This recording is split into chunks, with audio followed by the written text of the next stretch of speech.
Today's Color Quickie episode is brought to you by one of you. One of my awesome subscribers recommended I look at Silver Strand. So that's what I'm doing today. I'm gonna give you an entire breakdown on this color, what to expect when using it, how you might wanna use it, but most importantly, and most excitingly, I got an entire color palette based around it, so you can go ahead and start playing around with colors in your home, but just do it safely and test your colors as always. So if you're at least half as excited as I am, let's press that like button and get into this video. So Silver Strand is one of these colors that sort of sits in the cooler side of the neutral family. And by neutral, I just mean desaturated, basically very subtle coloration. And these types of colors continue to be popular as a great starting point, I feel, for a lot of palettes. Neutral colors aren't really going to be as polarizing as really vibrant colors like bright reds and yellows. They're just mellow. They're meant to sort of sit in the background. And I find they do a great job at connecting the dots in an interior design and decor as a whole. I do feel that in terms of cool neutrals, Silver Strand is kind of silvery, but I think it favors the gray-green side of things more than anything. While you have other colors that are more blue-focused and blue-dominant, this one definitely is a little more of a cool green. We can also tell how dark or light it is compared to other colors by looking at its LRV, the light reflectance value. Super important to know. It's a 59 out of 100. And all that means is it kind of scores, I guess, a 59 on the lightness scale. It also means it reflects 59% of the light that's hitting it. So naturally that puts it in the top half of colors in terms of lightness, which I think is a good thing generally speaking. It means that the spaces that you use it in are going to feel a little lighter and a little more airy. And I do feel that colors around the high 50s, low 60s, that's a great spot. That's sort of a sweet spot for walls. I do find that a lot of people like that balanced approach of not feeling too dark like a cave, but also, you know, not light enough that you can't tell what color it is. Silver Strand does a good job at achieving that. Now, one thing that I would caution you on when it comes to this color is I wouldn't go with Silver Strand if you're a grader. If you're a gray hater that doesn't like anything that's devoid of color, I will say that Silver Strand, depending on your lighting conditions, can look a little more gray than you might want. And then in other cases, the green could be more prominent.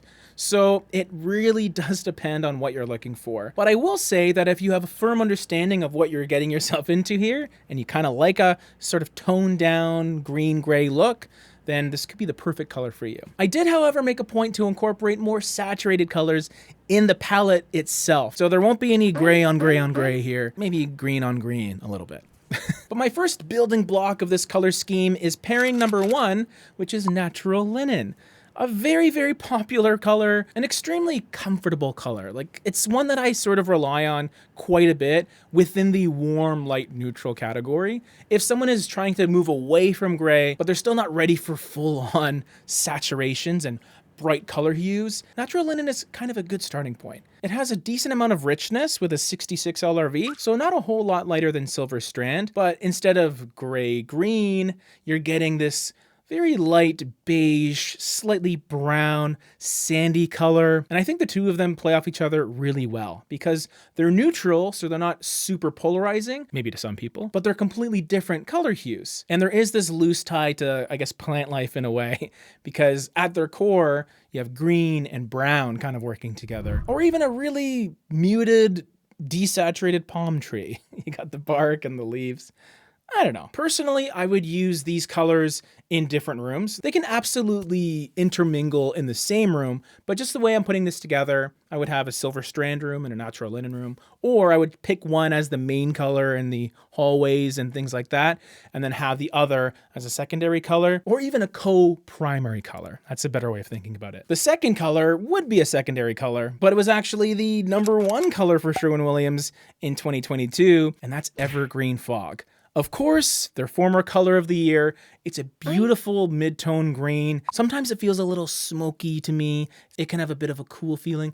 Other times it almost feels like dried herbs. Herbs. Is the H silent? What I love about Evergreen Fog specifically is how it interacts with brown and natural woods and even lighter creamy beiges like natural linen. While Silver Strand has that touch of green that's sort of hit or miss depending on the situation, Evergreen Fog is going to be pretty prominent no matter what situation you use it in. Still not overly vibrant and unnatural looking. It does have this holistic feel that I really enjoy. Even though it's a former color of the year, I feel it's still just as relevant today. And then for the accent color, if you wanted a bit of drama, if you wanted some darkness in terms of wall color specifically, Stillwater is worth looking at. This is a color that brings in that blue hue that we haven't really seen yet. I mean, there's a touch of it in Silver Strand, but that's honestly more gray-green. Stillwater is a deep blue with a touch of green as well. So there is that connection. The greens and the blues, like the ones behind me, they're adjacent. They're neighbors on the color wheel. They're going to work pretty nicely together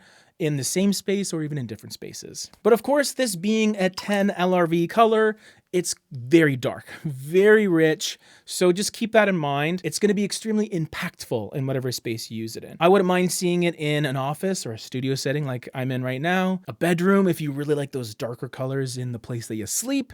And then of course, as an accent in terms of accent walls, accent furniture, cabinetry, all that. Or even in a powder room, why not? So those are the wall colors, or at least the main colors of the palette. We have two trim colors that I need to share with you because baseboards and doors and frames, it's really important you're picking the right colors for those as well. The first one is Spare White. I love it because it's really soft and simple. It's not overly bright, so it is a more understated look, and it has the very slightest cool green undertone to it. Don't worry, it's not going to look green, especially when you pair it next to these other more prominent greens, but it's there enough to tie things together in a really wonderful way. Shade Grown is the dark trim color, and this one, it's even darker than Stillwater, but it clearly goes towards in a dark green direction. This one feels a little more earthy than Evergreen Fog even. It has this deep mossy quality to it that I really like. You will notice the green, so just keep that in mind. This isn't going to be like a slate gray or espresso brown or even an off black color. This is going to be noticed, so it will be a little much for some people, but I think those of you that are looking for something a bit different, this is a great choice, if I do say so myself. Here's the palette all together. Please let me know what you think. And we got more color right over here, just for you and you and you and you, whoever else is watching.